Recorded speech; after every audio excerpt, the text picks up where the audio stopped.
They put a lot of effort into the landscaping of just this simple walkway that I don't know how many people even use. Alright, first time in almost 5 years here at Universal Studios. This will be my first time since 2011 riding Incredible Hulk. So I haven't ridden the new version of it since it was rebuilt. Don't know if that counts as another credit or not.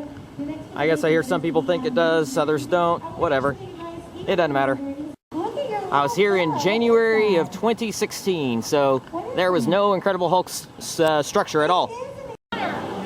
So if you're coming into Islands of Adventure, whenever you approach the entry gates, go off to the far left. There's a secret entrance way over there that nobody knows about. Everyone lines up for these. Then off in the far left. Hardly anyone goes over there. You get in a lot quicker.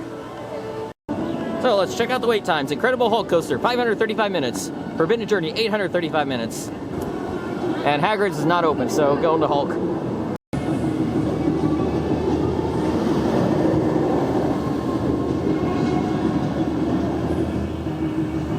So during early entry, I got 6 rides on Incredible Hulk.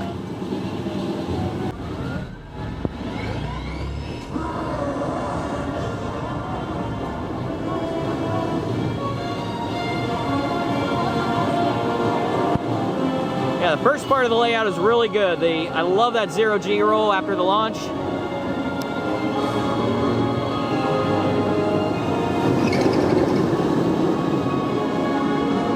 The Cobra roll is pretty good. Actually, riding in row 2, I almost grayed out on that Cobra roll at the beginning of it. But you do have a lot of turns, a lot of helixes, which doesn't really bother me. It's just that it isn't paced as well as Kumba. Kumba is just non-stop action every single second. Hulk has those moments where you're just kind of meandering through turns, but it's all right. It's not that it's bad or anything.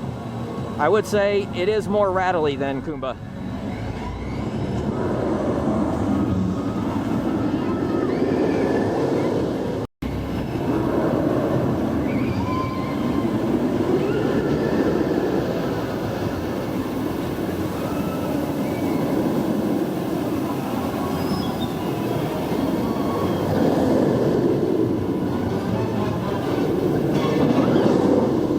So I got my first ride on Skull Island, Reign of Kong. That was pretty cool. They do have like 10 rows on there, so some of your vision of things will be blocked, but I walked right on. It was really cool.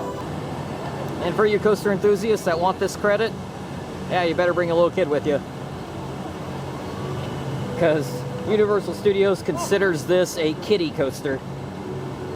Which, sorry, Universal, that's stupid. It's not a high thrill coaster. It's not like it's Incredible Hulk, but this is not a children's ride. It's a family coaster. Come on.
Oh, we're about to enter air conditioning. Yes, maybe.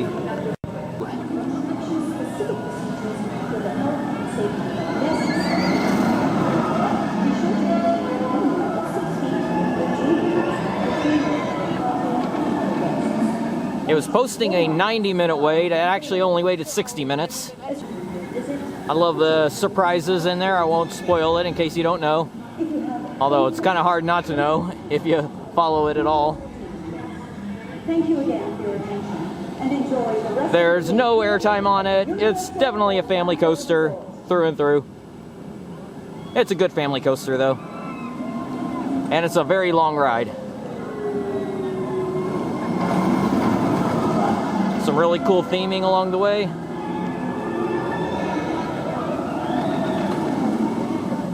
I was hoping it would be like Manta at SeaWorld San Diego that has a lot of airtime on it, even though it's a family coaster. This didn't have any airtime, although I was in row 2. Maybe there is some airtime in the back row, but it just didn't seem like there was any points where you would get much airtime, maybe a couple. Like over there.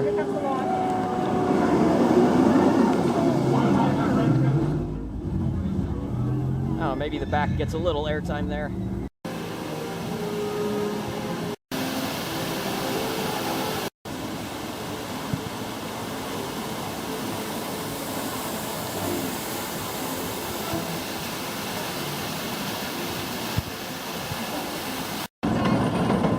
There's no wait for Flight of the Hippogriff. No wait for Forbidden Journey.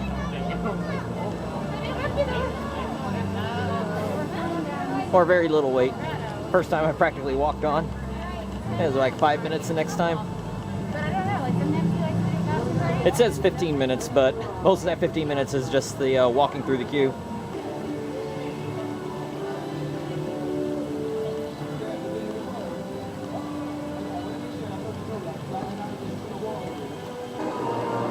And of course the obligatory shot from Universal Studios Orlando.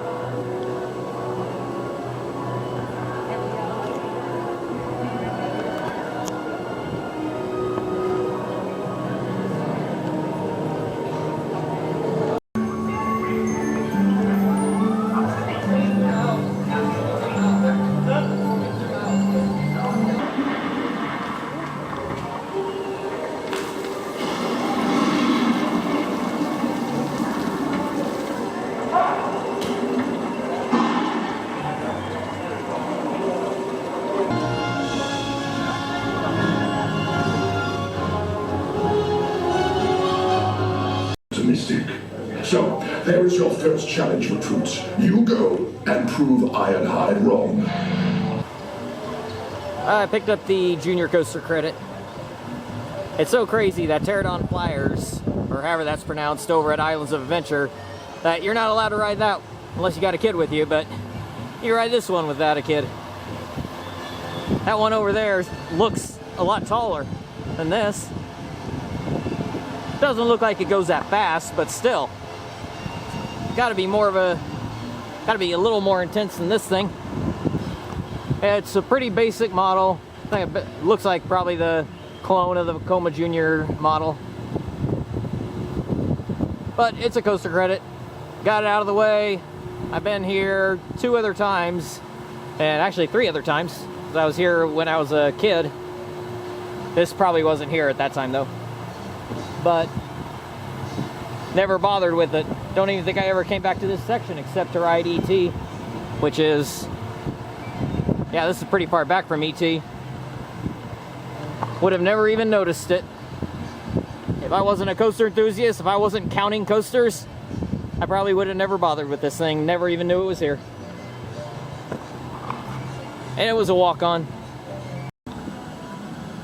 So the coaster's over there, E.T. is right here, so it's not that far. It's just that you wouldn't see it from E.T. Got all this stuff in the way. Oh, we knew the rain was coming any minute now. The Hollywood Rip Ride Rocket, it's just as good as I remember. I absolutely love this thing. I'm probably one of the biggest fans of this thing, of anyone. I loved it back in 2016, and I loved it even more this time. I kept getting assigned row 1. And if you're in the front, you get some ridiculous airtime going into these mid-courses. There was a couple in particular that were very strong ejector airtime going into the mid-course. Probably in the back you get good airtime going out of the mid-course, but I never did get a back row ride. Universal Studios is a nice place to be during the rain. Whenever it started raining, I went into the Jimmy Fallon ride. First time I'd done that, it wasn't here last time I was here.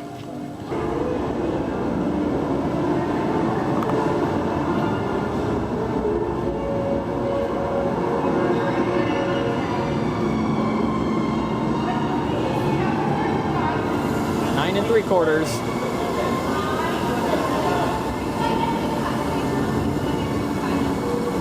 I gotta give Islands of Adventure a lot of credit. They had maybe a 20-minute window to run Hagrids. You know, because they gotta wait like 30 minutes or so, and then do some test runs.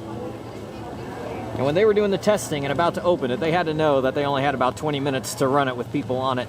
And yet they did it anyway. So a lot of parks would have just said, forget it. But they did it, and I was able to get in during that 20-minute time frame. A lot of people didn't, though. That's too bad, but hey, getting some people through is better than getting none through.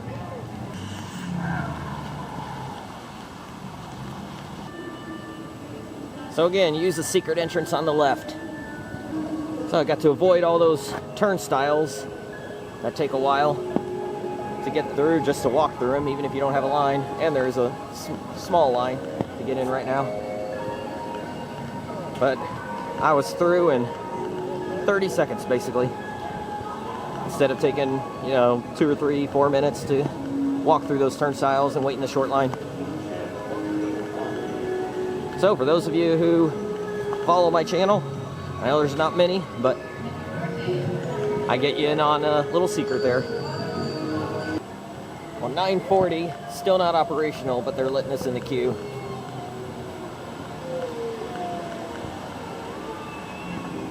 So they seem to have a really hard time getting this thing up and running for early entry. Oh, 1 hour delay in opening, but they got it up. By that point, I got on pretty quick.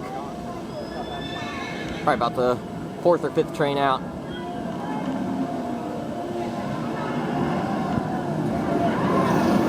That part's pretty cool.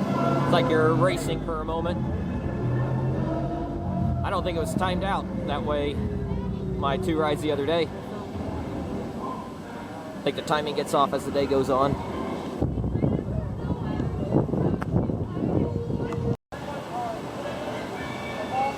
I'm a big fan of The Simpsons, so I always enjoy this ride. I rode it a lot on my previous visits, though.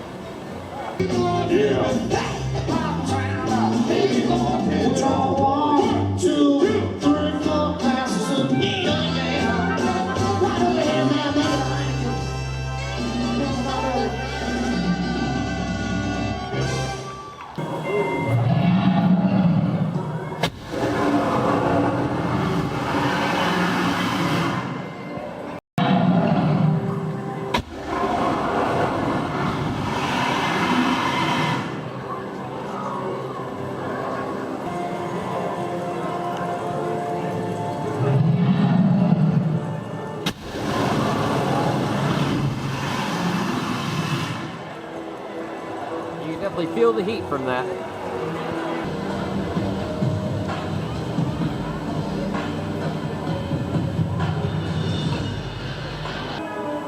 So I just checked out the Animal Actors show. I definitely highly recommend it. It may be one that you've seen before. It's probably been here forever, but I always enjoy those kind of shows. I love animals, and especially love it that they're all rescues. So now I'm going to check out the Bourne Stuntacular. This was not here last time I was here. I think, Terminator was still running when I was here last. I haven't seen any Jason Bourne movies, so most of the story is pretty well lost on me. But the action is really cool, the technology. So it's worth checking out even if you've never seen the movies, just for the visual aspect of it. I just don't know how much longer this will be here until they convert it to something else. I can't believe it's still here. That movie is so old. Welcome to Springfield.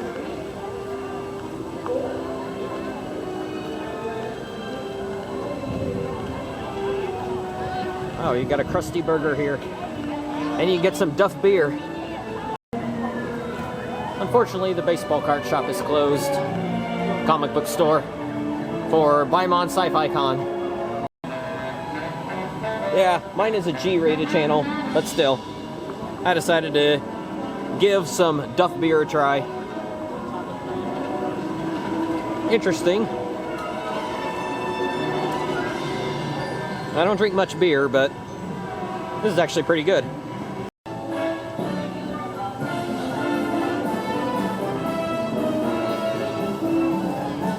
So the Simpsons Ride posted 30 minutes, and I basically walked right on. So you never know with those things.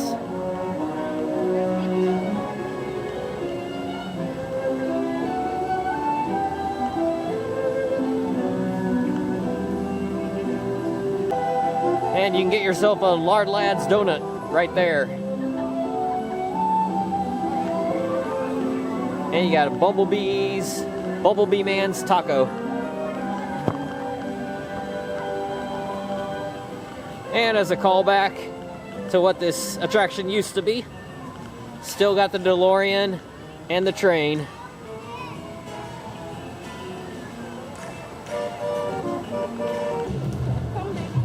Look, oh man, your hair matches your shirt. Look at that. Yeah, I was like, did you wear the shirt because your hair was like that, or you changed your hair because your shirt was like that? Oh, okay. That makes sense, I guess. Yeah, it's like purple your favorite color, or like that's the only dye the hair plays. Ah, okay. It is. My hair is black because I'm trying to hide the gray. It's not working very well. What's your name, baby?